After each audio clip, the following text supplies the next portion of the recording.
Marbella with Him and Her are proud to be sponsored by the friendliest bar in San Pedro, the Hogan Stand.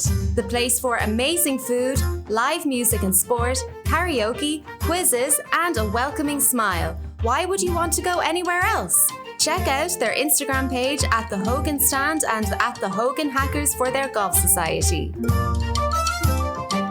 This podcast may contain adult themes and strong language.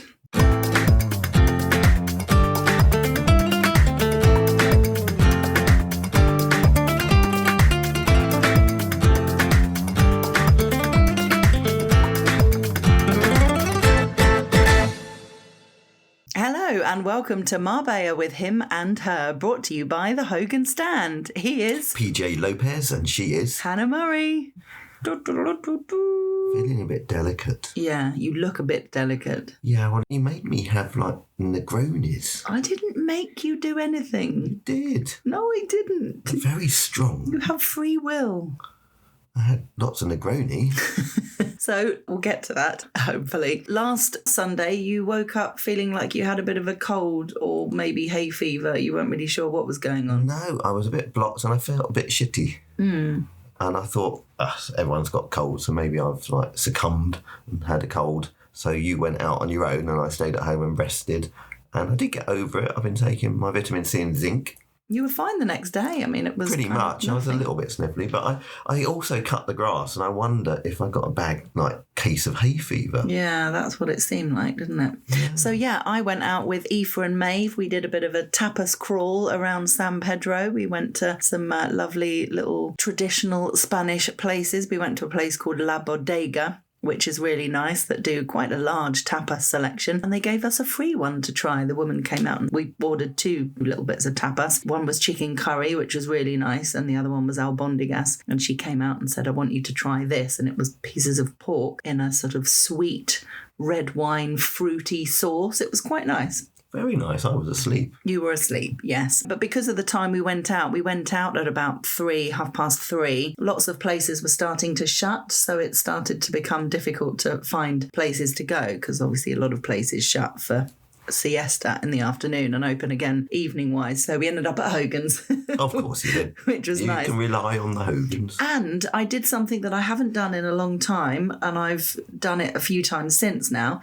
Tinto de Verano. Yeah, I think I got you into that. Yeah, well, you suggested I drunk it that day, and it was a really good... Oh, no, it was when I went out with Audrey on the Friday night, wasn't it? And yeah, it went down really well. That's my drink at the moment. Yeah, it's refreshing, especially with summer coming up. It's actually a refreshing drink. It's got a little bit of wine in there, and it's not too strong. Yeah, exactly. I'm worried that it's too sweet, though. Yeah, because they don't always make it with Casera. They make it sometimes with 7-Up or sometimes lemonade lemon or something. Fanta. Yeah, and that can be a bit sweeter. Yeah. But yes, I'm enjoying it, and it's making me feel like I can have a few drinks, but I'm not drinking as much alcohol, which is good. No, you just had 10 Tinto de Veranos.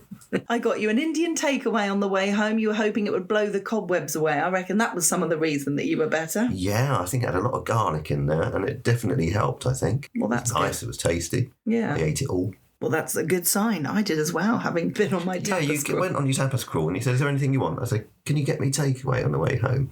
Actually, you offered. I said, I want a takeaway, and I was about to go out and get it. And you said, oh, I'll get it on my way home. Then I suggested that rather than Bombay Grill, where we always go, because it's our favourite, the one in town, I can't remember what it's called. Mora. That's the one. I don't know how you say it. It's very close to you, so we got it from there for a change. Yeah, and it was nice. Yeah, it was very pleasant. Monday on Good Morning Spain, we talked about the fact that earlier this week, so on Monday, it would have been later this week, but now it's earlier this week, it was the 23rd of April, that was San Jordi, which is St. George's Day. And St. George, as well as being the patron saint of England, is also the patron saint of lots of other countries around the world. By any chance? Yes, and also Catalonia and Aragon, 2 areas of Spain. And it's widely celebrated in Catalonia. There's lots of traditions where men give their ladies a rose and the ladies buy their men a book, which is quite nice. Don't recall you getting me a book. I don't recall you getting me a rose. True.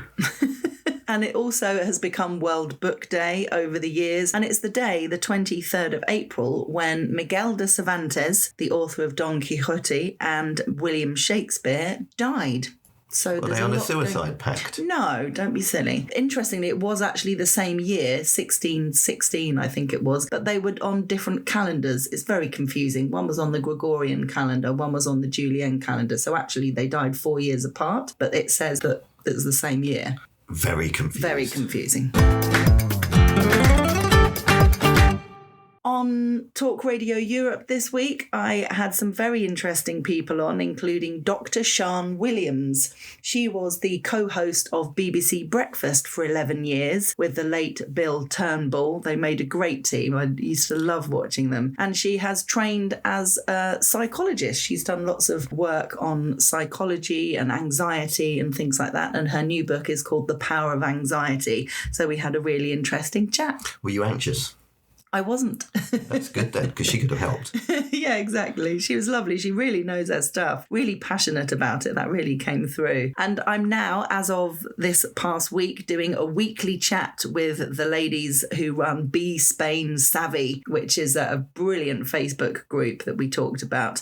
And she was saying that you can subscribe to their Facebook page, which isn't very much at all. And that basically is a way of tipping them, if you like. Yeah, we can do that with some of our things as well. It's monetization, it's called. Yeah. So we actually get a tiny weeny bit of money from Facebook or Meta for people that engage and interact with our photos and videos. But we don't get paid out till it reaches something like €75 or something like that. So it is accumulating very slowly. Is that on the San Pedro guide? Yes. Oh, cool. They give out so much great content. If you haven't already gone onto their Facebook page, just look up Be Spain Savvy. And yeah, we're having a chat every week on my show on Tuesdays at 5:10 Spanish time, talking about all different aspects of living in Spain. A lot of it is quirky and fun. We like quirky and we like fun. We do. I had a lovely chat with author Wendy Holden, who I've spoken to many times before, to talk about her latest biography, Intimate Audrey, which is the first... Not our Audrey. No, not our Audrey. Audrey Hepburn. Okay. The first... I like Audrey Hepburn. I know you do. I know you do. And this was really interesting. It's the first authorised biography of Audrey Hepburn because How'd you do that then? She co-wrote it with Audrey's eldest son, Sean, who approached Wendy saying, I would like you to write a book on cool. Audrey. Yeah, really, really cool. And what came across is a lot of people probably remember the humanitarian work that she did in later life, which was her biggest passion. She loved children. She always wanted a big family. She wasn't great at picking men. Over the years, her last partner, they were together for 25 years and he was a lovely man. But before that, she made a few bad choices. Yeah, the whole Hollywood thing, wasn't it? She hated Hollywood.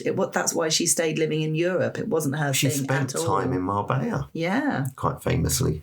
Yeah, she loved Europe. She never wanted to be part of the Hollywood elite or anything. And I'm really excited about a couple of interviews coming up. I've secured an interview with Karishma, the winner of this year's Apprentice. I think that's a real coup. Having just won it, she's doing probably the rounds in all the UK press and all the UK shows. So yeah, definitely. To get yours included within that is fantastic. And I can't wait for you to do it because I think your passion for The Apprentice comes across and you're very, as we know, very good at interviewing. So I'm dead excited about that one. Yeah, so that's not next week. That'll be the week after. So I'll let you know on next week's podcast. There's some brilliant videos that she's putting out. She's doing a lot of videos with Alan Sugar. She's obviously a natural doing social media videos. She's got a big following and she's getting Alan Sugar to do really funny things like doing Pinky Promise. And he's like, what's that? I don't know what that is. And she's getting him to link little fingers. She's loosening the sugar up. It's very funny. And there was a video that they did that said 72 hours, within the first 72 hours of her winning The Apprentice, she sold over £250,000 worth of her product. Well, you were considering looking at it at one stage. And if you remember on the actual show when she did the interview stage,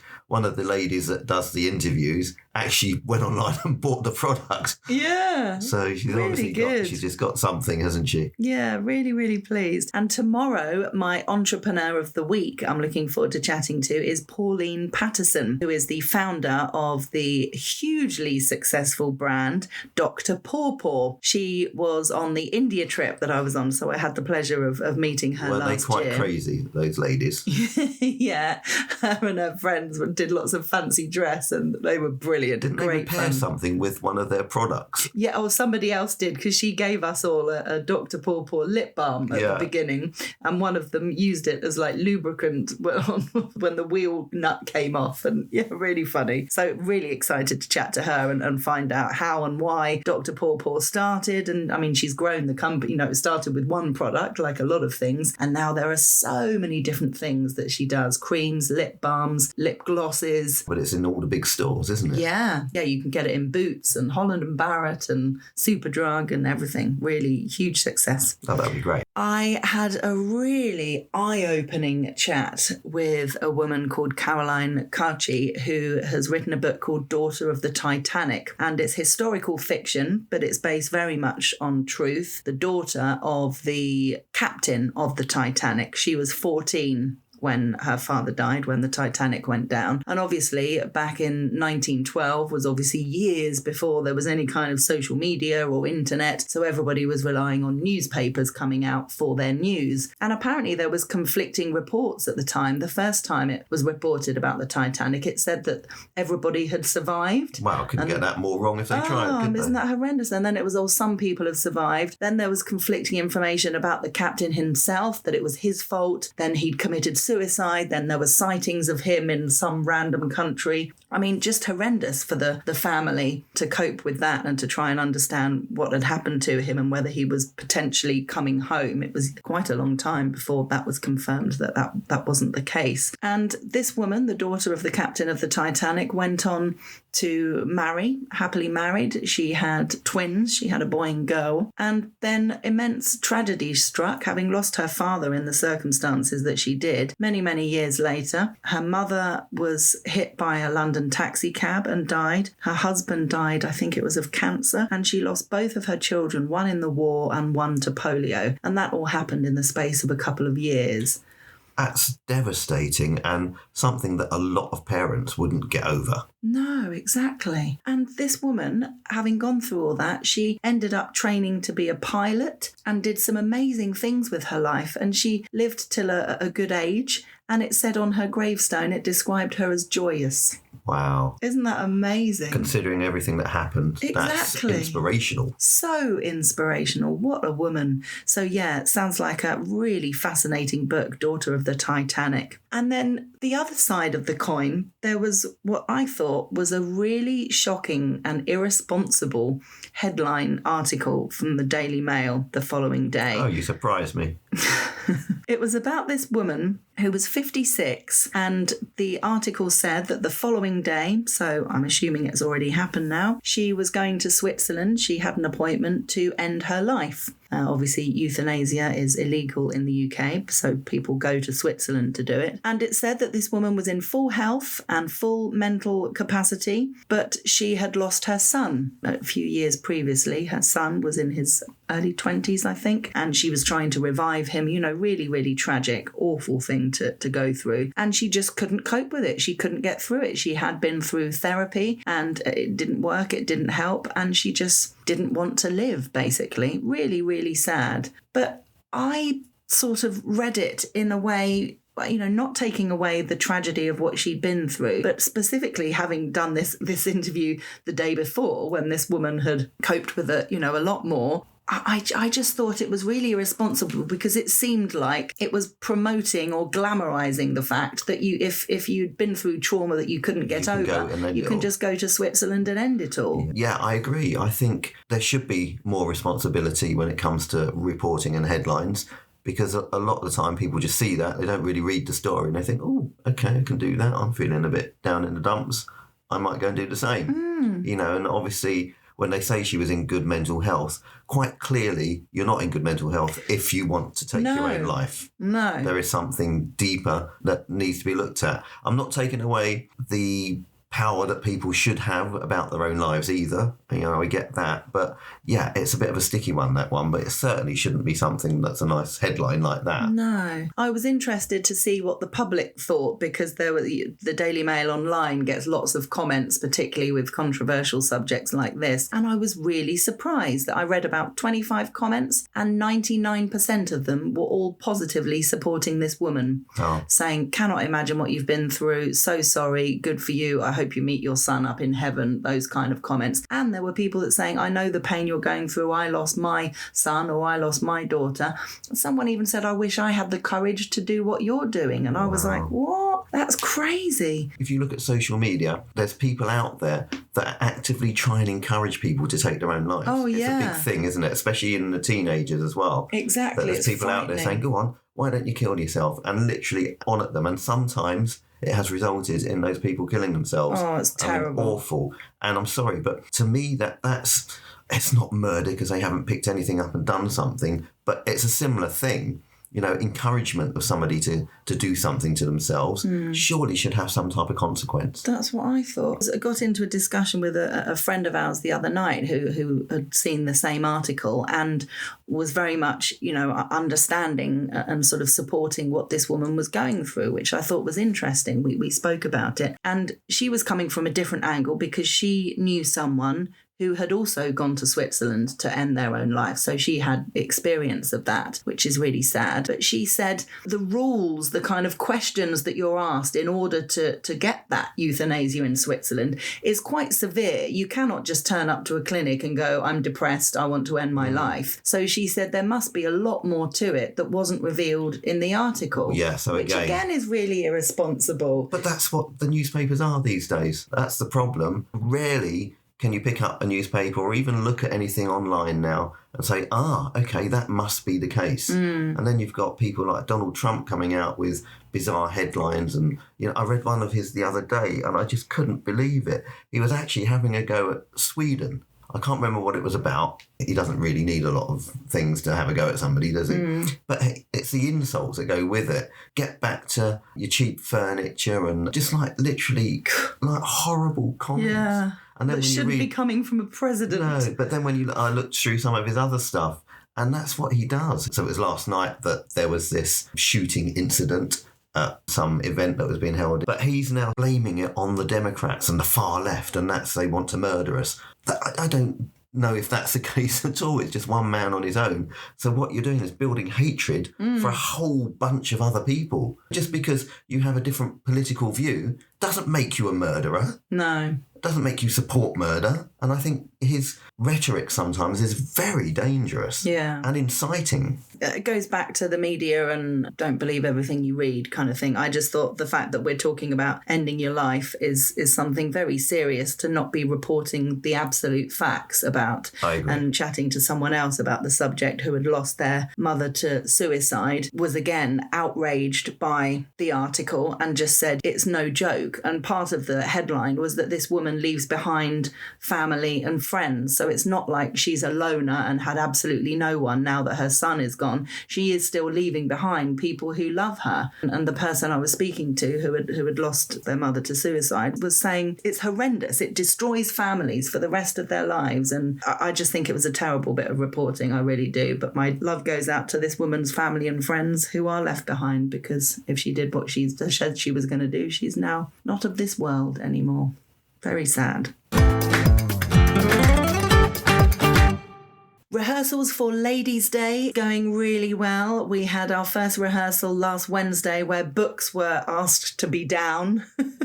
Yes, and they were down. They were. There was a lot of prompting, but they were down. And we've both worked on our lines again this weekend. So going into rehearsals tomorrow, feeling good. A bit more confident. We're getting there. So please get your tickets. I know lots of people who are hoping to come but haven't got their tickets yet. Please get them in case they sell out, because they normally do these big productions, sell out. Yeah, it's a thing in Marbella, whether it's this, whether it's a concert, whatever goes on, people are quite late in getting tickets. Very rarely do you get people buying them a long time in advance. it's normally on the week of. Yeah. I know many a concert saying, oh gosh, we've hardly sold any tickets, and then in the last final week everything goes. Yeah, absolutely. So yes, the tickets are available on our website, internationaltheatrestudio.org, and it's 2 weeks time, Friday the 8th, Saturday the 9th and Sunday the 10th of May. Would love to see you there. At Thursday's quiz, the Smuts won at Hogan Stand. They Well only done, got Smuts. They only got 3 questions wrong, which is amazing. Wow, I mean, sometimes I only get 3 questions right. Bit rude. There was a group of guys there who had booked with me earlier during the week, and they're called Tell Me Quando. And I remember when they played last year, every time I said the names Tell Me Quando, they'd all sing Tell Me Quando, Quando, Quando. They didn't do that this year. I told them I was a bit disappointed. They were lovely men, and we were chatting afterwards. And it turns out that they're from Harrow, and they're a mixture of guys, a couple of English, one Scottish, one Irish, but they live in Harrow, which is where I grew up. So we were chatting about that, which was funny. They told me that last year when they came to the quiz, they had got off the plane at Malaga and got a taxi straight to the Hogan Stand in order to get a drink. And my quiz just happened to be on. So they played the quiz and absolutely loved it. So this year when they booked their holiday, they booked a day earlier in order to make sure they were here for the quiz, which was so nice. Yeah, they're also responsible for my hangover today. Yes, we'll get to that. Yeah, you can blame them, not Yes. me. I did 2 Pilates classes this week, my usual one on Monday, and I did Fridays as well, which is a full body class, which is really difficult. And I was showing you some of the moves in bed. That You sounds were, weird. and I think I got them down to a T. I think you got cramp. I did get cramp in my toe. When we were doing ab exercises, you somehow got cramp in your toe. I must have been in the wrong position. Yes, maybe. Dad and I met at Kalima again, lovely place on the beach for a really nice, cheap and cheerful breakfast. And we kept seeing people we knew. Ross and Amy went past walking the dogs. The Scottish couple from the quiz were there. It's nice. I love that, don't you? It makes you realise we live in a little village. Yeah, and we're all friendly people. Yes. It's nice to see people that you know. Yeah. And people you don't know. Absolutely. Well, that Just don't happens go up and too. talk to them randomly because it might look a bit weird. Yeah, for sure. We did something that we've never done before on Friday. We had our wills done. Yes, we did. We've been talking about it for a long time. And who did we get them done through? Thy will be done. Great name for a Isn't will it? company, isn't it? Yeah, well, they do love other things as well. But yes, Thy Will Be Done, because they are sponsoring a segment on my show, the Hump Day Happenings with Franny Katz. So I did the interview with him, which is going to go out next week, actually. And then I said to him off air, my husband and I need to get our wills done. So we did. Paul called us and asked us all the questions and filling out all the paperwork. We're leaving our fortune to a The cat. cat's home. To the cat. We'll have a very rich cat. We won't have No, a we rich won't cat. have a We're not rich rich at all. Sounded good though. So obviously I knew the guy was called Paul because I'd interviewed him. He runs the company Thy Will Be Done. And when you told him where you were born, He happened to say, oh, Crystal Palace supporter then? And I said, yes, absolutely. And he said, so am I. so it's the second Paul who's a Crystal Palace fan that we've met in the last year. Yeah, and he was, he must have been a similar age to me because he was talking about all the same players that I knew when I first started going to watch Crystal Palace. So it was really interesting. So that was good. And I had a facial on Friday, which was so good. I really needed one. I keep getting, not really breakouts, but just on my cheek. Like, I don't know whether they're like burst blood vessels or something, but I really wanted someone to have a look at my skin. So I got in touch with Jo, my friend Jo, who runs Marbella Mobile Beauty. And I figured she'd be booked out because she gets really booked out. She works out of Soho Market, but she also has some clients where she goes to people's homes. She's really good. She does nails, she does facials, so definitely worth getting in touch with Jo. But she was busy. She wasn't able to do mine the following day, so she recommended someone else, which I thought was really nice because obviously people are in competition with each other, and she could have just said, well, I can't help you. I mean, she suggested the following week, but I wanted to get something the next day. Yeah, but I think that's a karma situation. I'm sure, hopefully, this lady that she recommended also recommends Jo when she can't do it and is booked up, or someone wants something that she doesn't do. It's so really nice. I think in that aspect, the same in my world, in marketing, I think we've recommended people before when we can't really take on a certain type of job because it's not what we really do. Not being funny, but maybe it's a little bit smaller than what we would normally handle. So we would recommend somebody else. Yeah, no, it's good. So she recommended a lady called Judith Robinson, who's been on the coast for 26 years, I think she said. And she works out of her home. And she was fantastic. She was really, really nice. And I talked about my skin and she gave me advice and she did the treatment that she thought would be good for my skin and gave me a really nice massage as well. So I'm definitely going to go to her again. She's not on Instagram, unfortunately, but you can definitely look her up. I know she's on Facebook. So Judith Robinson. Be a good one for religion, wouldn't it? Facebook. I was wondering if you're going to pick up on that. Oh, but it'd be good. I think we should. Would. I think for the holy community, we should definitely set up a new social media called the Facebook. Facebook. Or for anyone with a lisp, they might go to the wrong one.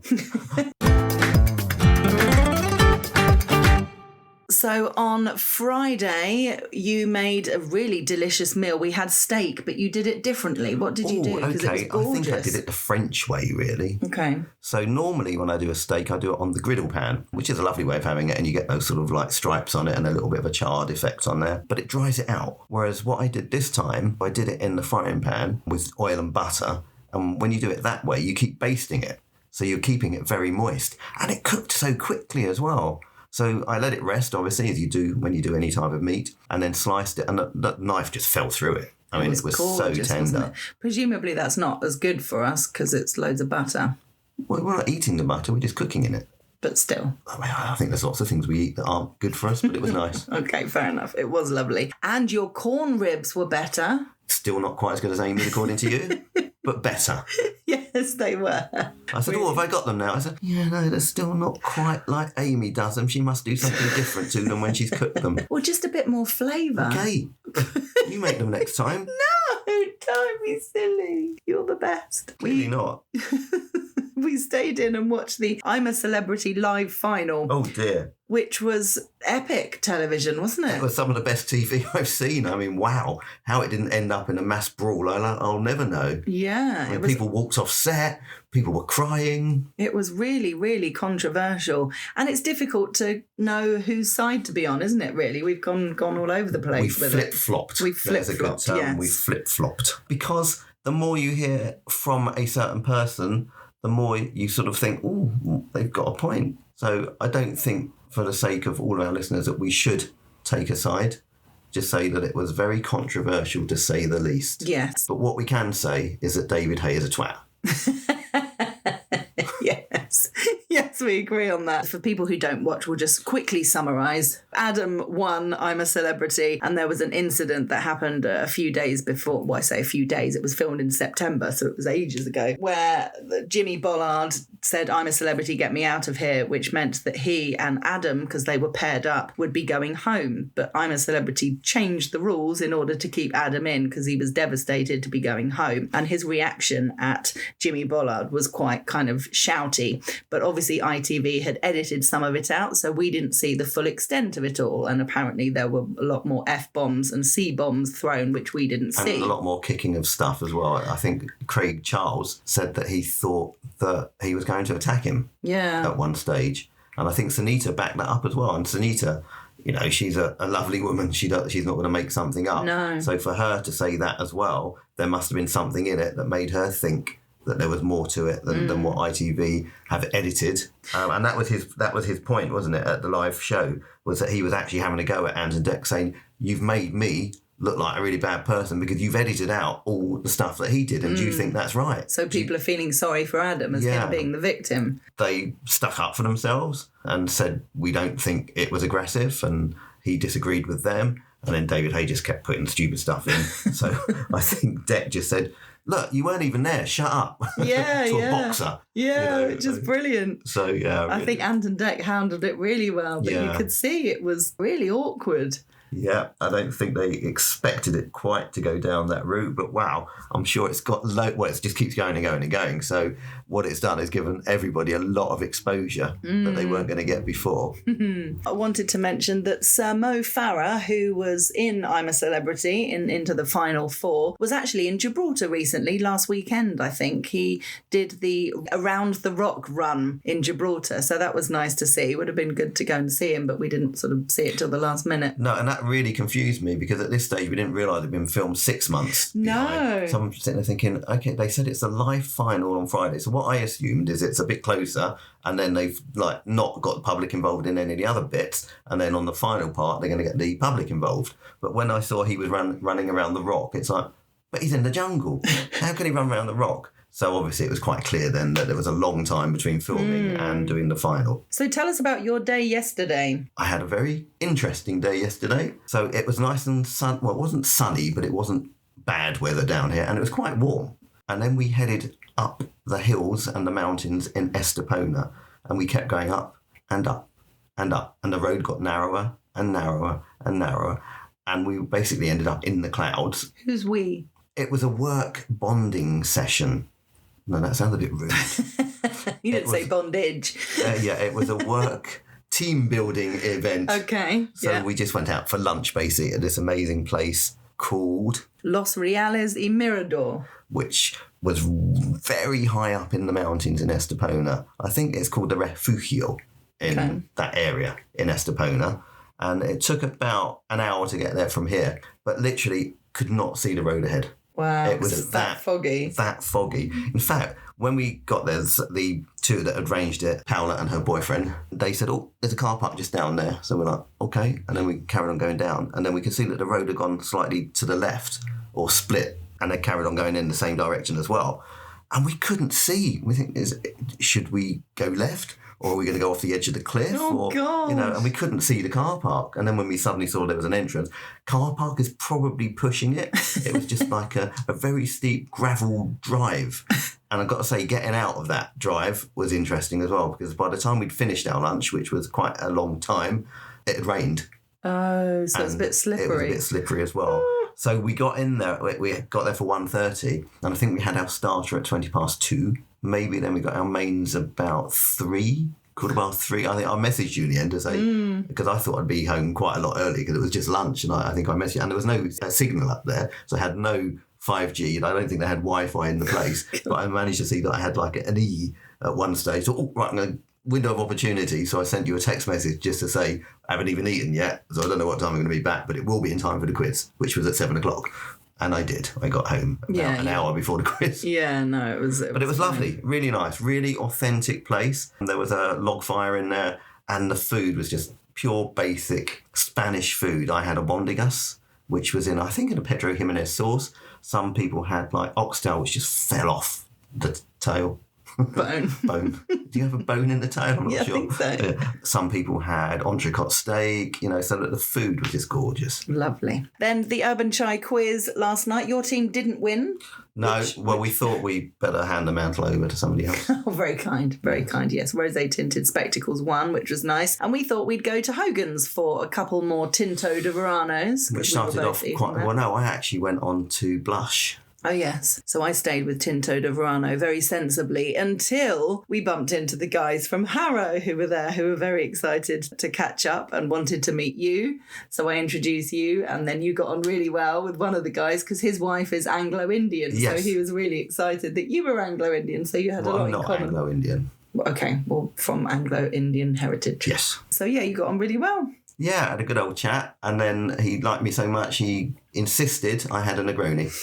Or yes, 2, or 3, or 4. Oh, no, it wasn't 4. It was a few. It was a few Negronis we had with them, which was really nice, really kind. What nice guys. Yeah, really, really nice guys. And, it's not often when you get talking to people that you can really see that they're genuinely nice people. Sometimes people got a bit of an agenda, but they were just really nice guys, happy to be chatting to people, happy to be in San Pedro. Yeah. It was really cool. And Ross and Amy were there. They had a bit of a family do. One of Amy's uncles, I think, celebrating a birthday, so they were all there. So Ross came out and met the guys, which was nice. Yeah, and one of them had a connection to Cork. I think his daughter's getting married in Cork or something, in a certain place, so they were chatting about Cork. And one of them was from Cork. Yes. Yeah. So, yeah, that was lovely. And we may have stayed quite a while. I had a good sleep this morning. Yes, you did. You didn't get up till 1. I haven't done that for ages. No, never. I still felt like crap when I got up. Oh, dear. I haven't done that for a long time. No, you haven't. I didn't feel too bad, amazingly. I don't know how. Did you have a Negroni? Yes, I had like 3. Jesus. Yeah. How come I felt so crap then? I don't know. Well, you had wine as well, maybe. Well, only a couple of glasses. Don't know. Anyway, a fun night was had. Just to mention, we had talked about the collective calling thing happen on Saturday, the 2nd of May, the games that was happening on the beach where you're getting a team together. I don't think that's happening now. No, I don't think there are many takers, unfortunately, which is a real shame. Yeah, definitely. But instead, they're doing a hike, which we're going to be a part of, which you can as well if you want to get in touch with Collective Calling and book your place. It's happening next Saturday, the 2nd of May, from 10 a.m. till 11:30. It's €15 each, and you get some water and some coconut water, and everybody does like a stretch beforehand, and yeah, it'd be really nice. Yes, and Manifesto are involved in that as well, so... Do you know where it is? Absolutely no idea. No, because it didn't say that on the information. But Oksana and Oliver will be there as well. Perfect. Look forward to that. There's a new shop that is due to be opened in San Pedro next door to Lily House, which is on the same road as Albert and Simon. It's a designer dress rental club, which I'm very interested because friends of mine that live in London, a lot of them, when they go out to lots of do's, they hire really nice designer dresses instead of buying a new dress for each event, which I think is a great idea. And I remember saying a few times, I wish they had something like that in Spain. Now we've got one walking distance from my house. Okay, just so you know, doing the quiz on a Thursday is not an event. I'm not going to turn up in a Louis Vuitton dress to the quiz. Knowing you'll pick any excuse. Oh no, I've got to rent a dress for that. Every time I do the telly, Yeah. turn up in a new dress. Well, I've no idea on the prices yet, but as soon as they open, I will be in there to find out and will report back. It's been a weird weather weekend. All week I was looking forward to getting a bit of sun because it was quite nice weather the first part of the week, but this weekend it's been a bit crap, really. Yeah, we're still not hit that summer period yet, have we? So it's quite changeable still. Yeah. And I think there is rain on the horizon again. Oh, God. I thought summer Which means was that here. the car's going to get filthy again. Yeah, I'm holding off washing it again. I went to a new supermarket. Yes, I haven't been there yet. What's it like? It was really good. What's it called? Mix. Mix Supermarket or Mixed Market. Mixed Market, I think it's called. Mm-hmm. It's Eastern European. I think someone told me it's Lithuanians that own it, but they have produce from Romania, Ukraine, Bulgaria, all Eastern Europe, basically. And when you first go in there, there's this huge, huge fish counter on your right-hand side with like whole smoked fish. So like whole smoked mackerel, Wow. like big pieces of smoked salmon, but not like smoked salmon that you get from the supermarket, like Big chunks of fillets of smoked salmon and smoked other fish as well. I think smoked trout. So really, really cool. And I think they had a freezer section as well with lots of different things in there. So yeah, it's the first time I've seen like a supermarket like that doing that type of goods. They also had like tubs of shredded cabbage and things. Where is it? It's on the boulevard. So literally where they're building the new homes, which are... So just before you get to the language school on the corner. Yes, I think that's probably the easiest way to do it. You walk in the direction of Estepona from there. Yeah, probably about 50 metres or 100 metres before that is this new supermarket. Oh, nice. Very good at their marketing as well. Quite a few times we've had a leaflet through the door in the letterbox. And I like that. Yeah, definitely. Makes a change, doesn't it? Just a couple articles from the Euro Weekly News, our collaborators to mention. Talking about Don Quixote, there is an article, it was a front page article, saying that author Miguel de Cervantes, who wrote Don Quixote, And died in 1616, apparently. Exactly. Same day Shakespeare. has been proposed to be a potential face of the next €50 note. Ooh. What, Yeah. just in Spain or across Europe? Oh, I presume just in Spain. I assume each country has different... Yeah, I suppose so. Yeah. Not really examined it. No, I haven't, but I assume so. So, yeah, that's exciting.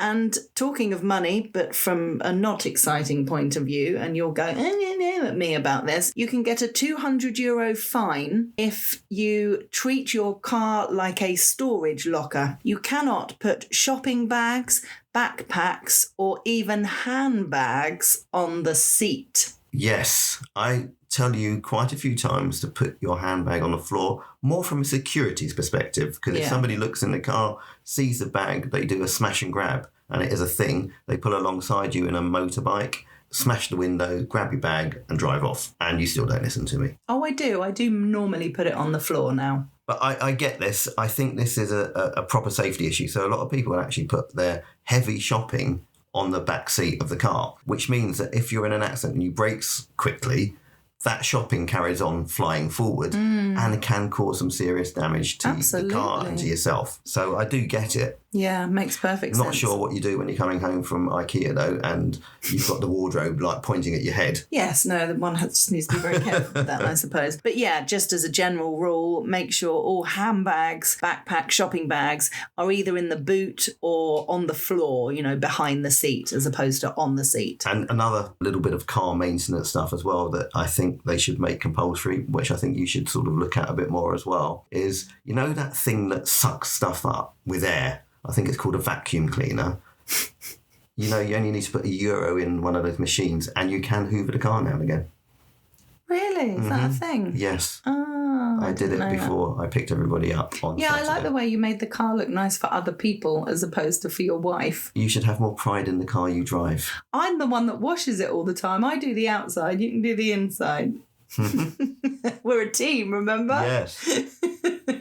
Have a great week ahead. We can go back to bed now. It is goodbye from him. And it's goodbye from her.